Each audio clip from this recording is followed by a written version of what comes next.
How's everybody doing today? It is nasty outside, everybody. It's cold too. My goodnesses. How's that? Y'all don't get to see that very often. How's everybody been doing? Let's see here. I don't remember where we last left off. I don't remember. But this is, was it the CNC video? Where we were bleep bleep blopping across the choo-choos? I don't remember. There's the old Glowforce. This is what I have been doing. Remember, a while back, I was asked by a grandfather, I'm grandmother too, I'm sure, to make 8 treasure boxes for the 8 grandboys. And so I did that, made it look really cool and rustic. Go back and watch that video. I don't feel like it's got enough views on it. But yeah, this is what I've come up with. I've yet to still put the little rope on it. I got to go to the old Hobby Lobby and get some leather. We'll try out the new Texases. We'll try that with leather. I haven't tried this. This is I'm going from a CO2 laser to a diode, LED diode. This kind, where it just shoots light at it from a diode. Like, I don't really know the science is, but that one uses CO2 laser. Penetrates a lot deeper. So I got distracted. I've got to go and get that stuff and get the leather up on this thing. But look how good this pink turned out, everybody. I just wanted to show off some stuff today. Let y'all know what I've been doing. Look at that. Ski. I've gotten to where I quite like doing these tops. I think it'd be neat to maybe have a shop one day, and I made some treasure boxes for folks. I think that'd be pretty neat. Every time y'all are at the hardware store or the Harbor Freight, pick up one of these $3 deals. They're hanging on the back rack. It's good to have because, whenever you're building a project where you're making your own hardware, it's always good. And they've got an assortment of stuff there at the Harbor Freight, y'all. They've got snap rings. They got this kind of stuff. It's all on that back wall. Just pick you up one when you go in there. And it's good to hoard on stuff when you're taking other things apart. And like, these are some feet from the last project. I even thought about doing that on this. What's this little piece right here for? I'll show you. It's just not big enough. The old Amazon doesn't really give you a good representation of what it's going to look like. If anybody knows of a good, inexpensive but good quality hardware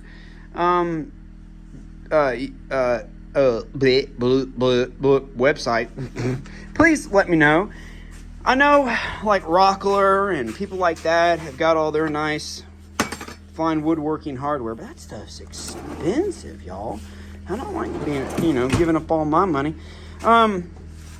This is how I kind of come up with the concept of the top, is I'll start with a little piece of wood like this. I mean, it's just whatever I had laying around, and that perfects my angle. And then I can measure across. They wanted 24 inches. And so I just measure where 24 inches is, and that's how I get that right there. So it's on the top. One thing I wanted to point out that I did on these that I did not do on other ones is when I got to that little piece of wood a second ago, I cut this too deep to where when this was going over, you see, I just lack just a little bit, but that's what this is. This is going to go up underneath there and fix my boo-boo. Don't worry, I did it on all 3, but you can't really tell. See, that looks good. It's a nice clean seam across the side. And I'll do some little pads right here so that it won't go beep and gnaw up the wood. But one thing I did with this set all the way around is I didn't run any of them through the planer. One, Lowe's has got the most warped wood I have ever seen. I don't know if they've got like a Dr. Seuss forest that they go to and they get all their wood from, because, you know, it's all when you get it to the shop. I mean, even when you leave it in here for a couple weeks, which I left it in the shop for, I don't know, 7 days with the door closed and opened and moisture and rain. So, I mean, it's to be, you're going to expect that stuff when you buy from the big box store.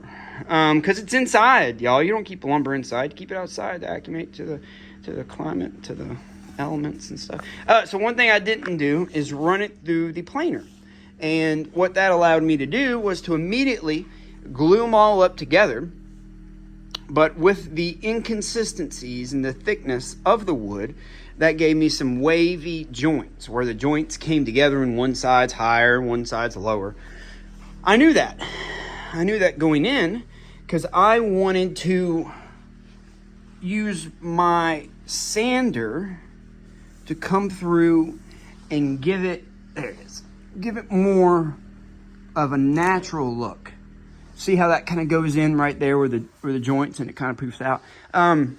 My wife saw it really good yesterday when she was outside looking. You can see it on that back side. Let me get over there to y'all. I wanted to give it some more definition. There it is. I didn't want, you can see it kind of bows in. And I did that really semi-aggressively because I didn't want this to look like a box. It is a box, but I didn't want it to look like a box that you would just go buy. Does that make sense? I want it to have some definition, some curves on it. And so what I did is I glued all that together. I lost my train of thought. And then I put the tops on, and then I took my sander with 80 grit, and then I made sure that everything was nice and flush, and you can come up with your sander and just, and you can get everything to kind of lay together where it looks like it's supposed to go together. Are y'all following me? Learn how to use those sanders. Your random orbital sander, that's good for hogging off material. And then the one sander that goes like this, that's good for kind of swirling and getting rid of some of those extra sanding marks that are left from the previous sander. All right, shut up, Ryan. Quit talking. That's all Harbor Freight stuff. It's a screen door. I blackened it with aluminum black. You see I was messing with some here. Here's the rest of the hardware I made. Let's look inside the chest, Ryan. Quit talking about it. So I just like showing off this. And see, it kind of gives it that kind of old school look. And then you can kind of rub and get that. Yeah, that looks cool. And then you just put some polyurethane on that, and it looks awesome. It's got that nice little sheen to it. Let's open it up. I got it to where it will not raise all the way. Oh, look at that. Look at me. Look at me. Bam! And so I made 3 of those for 3 chests. 1 on one side, that's all you need. I figured most people are right-handed, so you can open it up with your left hand. You can take your right hand. Man, I'm thinking it all through, y'all. I really like to try to think it through. The inside has got 1 coat of polyurethane. The top as well. We're not doing any leather on the top of this one. We're not doing anything on the bottom. I guess if I had free roam, if I had a blank check and I was making this, I think that I would take some angle iron and go all the way around the sides and up the side right here. And maybe even across the top. Make it look like a treasure box across right here too. And then what I'd probably do, if I had a whole bunch of time, and this is what I did for a living, I'd make trays. I always thought it was the coolest thing when you got this big old trunk and it's just got trays that'll come out. Like, I don't know, they're probably using this for toys and not for clothes. But yeah, that's a possibility. I think that'd be cool. And it's a great place for hide and seek. I mean, I can literally get in this thing. How much should I charge these people? I do a lot of stuff for friends and family. I try not to make any money off the things that I make for people, believe it or not. What I like is to see to see something that I made, something that I put my hard work into, that I put attention to detail, like I was talking about, going around and making sure everything feels, and your right hand and the way that it looks, and even the way the washers look. That's what I care about. You know, you make it look, and you build it a certain way, and who knows how long that thing's going to last. Right? I don't know. I mean, hopefully it goes on to multiple kids, multiple generations. Like I said before, I've got one that's got my name on it in there. My daddy got me when I was little, and I'll still keep stuff in it. You know, keepsakes, stuff that was my dad's and things of that nature. Okay, so when you first put on polyurethane and you're in a clean shop like mine, you're gonna get dust and debris and things that are on your finish. Don't fret, don't fuss, don't try to go back over it and fill it up or whatever. Just leave it. Put 2 coats on, thin coats. First coat, a little bit thicker because, you know, you're applying everywhere. Second coat, you're evening everything out. And then the third coat, what you want to do is, if I have it ready, which I probably don't, is you just take you a little bit of 220. I had it here. I don't prepare it all. You take you a little bit of 220, and you just lightly sand. You're not swirling, everybody. Are you paying attention? We're 11 minutes in. This is very important. Do not swirl. You're simply going to go back and forth with the grain. And just slight passes. And what's good is that if you can get somewhere where you've got some good light, see how I'm going back and forth? I'm not swirling. I'm not swirling. I don't want to make swirl marks. Is that you can get down with your light and you can see what you've sanded. And now, just from that little bit, it's already taken up all that surface stuff. And see, there's that finish and all the high spots. If you go side to side, you do great when you come back with some finish, because then you can just cover up those scratch marks from the 220. So that's what I've got yet to do. I've got to put the hardware and all the other accessorize on this one. I don't even have the lid holder upper. See, you got some runs, and I'll clean all that stuff up. But yeah, I just wanted to show this off. Kind of give some hinters, some pointers. I wish I would have done a build video on it, but I'm gonna be honest with y'all. I'm gonna get there. Ooh, she's got some dust on her. I'll get you back out one day, baby. Don't worry. So another thing is, when you pay attention to details and you put you into everything that you surround yourself with, you're sharing yourself. You're sharing love. You're sharing your passions. You're literally wearing yourself on your shoulders so everybody can see it. Don't be afraid to let people know what you're passionate about. Don't be afraid to slow down and pay attention to the details in life. It's really easy right now, especially, just to get caught up and, you know, in that continuum of life, you know. So let's try to slow it down. That's another thing that I want to try to teach people on my channel. Just slow things down a little bit. Let life be life, you know. Let things lie where they lie, and you just come through and you make it pretty at the end. Yeah.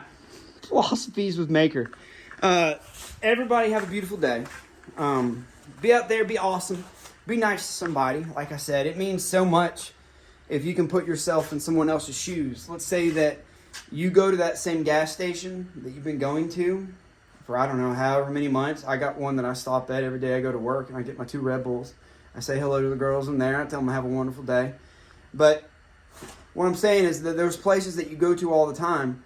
Get up in there. Make yourself a part of that. Hey, everybody, how y'all doing? Man, the weather sucks. You can say whatever you want. Just get in there and let that person know that you're paying attention to them, that you are now a part of their world, and they are a part of your world. Because it's really hard to it's really easy not to do that. And it's hard just to get caught up in life, man, because you're doing your thing, right? And you're happy. You go to sleep the same. But maybe make somebody else's day a little bit happier. I guess that's what I try to do when I make stuff. Anyway, Y'all have an awesome day. I appreciate the heck out of you guys and gals that watch my channel. I don't know. Don't really know what's next. I'd like to show off some comic books. I never showed off my Legos. Y'all want to do that? Y'all want to do an impromptu Lego tour? Sure, let's do that now.